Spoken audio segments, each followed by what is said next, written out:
వీడి నాతో పాటు రావాలన్నారు. అందరినీ పదవులు రాజీనామా చేయమన్నా. రాజమోహన్ రెడ్డి ఎంపీ నాతో పాటే వస్తానన్నాడు.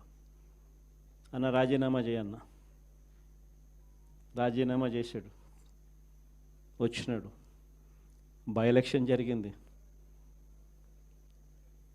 నా ఎలక్షన్ బై ఎలక్షన్, అమ్మ election by election, Rajamohan Reddy election by election. నా ఎలక్షన్లో 5,40,000 మెజారిటీ.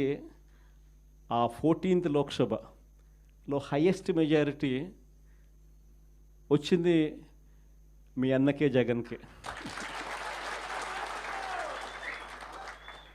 ఆ రోజు మనం ప్రమాణ స్వీకారం చేసేటప్పుడు పార్లమెంట్లో ప్రతి తల్లా కూడా మన వైపు తిరిగి చూస్తుంది. Highest majority in the 14th Lok Sabha. కానీ జీర్ణించుకోలేని పరిస్థితిలో మన మీద అంతే పగబట్టడం కూడా ఆ మెజారిటీని చూసి అనుకోండి, అది వేరే విషయం.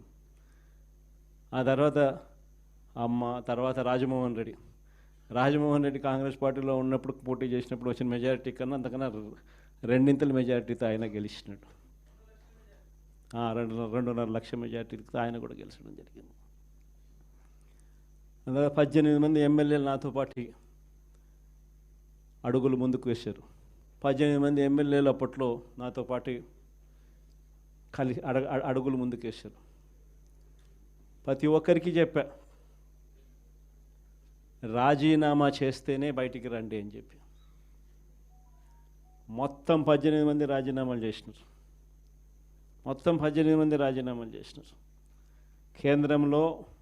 కేంద్రంతో వ్యతిరేకంగా పోరాటం, రాష్ట్ర ప్రభుత్వానికి వ్యతిరేకంగా పోరాటం. 18 మంది రాజీనామా చేసి విలువలు, విశ్వసనీయతతో కూడిన రాజకీయాలు చేయడానికి అడుగులు ముందుకేశారు. ఎక్కడ కూడా విలువలు, విశ్వసనీయత అన్నది ఎక్కడ కూడా తగ్గల.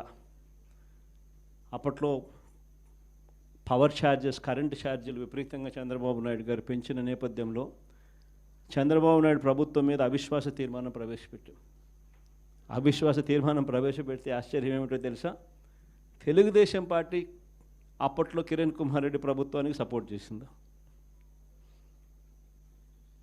294 స్థానాలకు 148 ఎమ్మెల్యేల స్థానాలు హాఫ్వే మార్క్ అయితే, అప్పట్లో చంద్రబాబు నాయుడు సపోర్ట్ చేయడం వల్ల కాంగ్రెస్ పార్టీ బయటపడింది.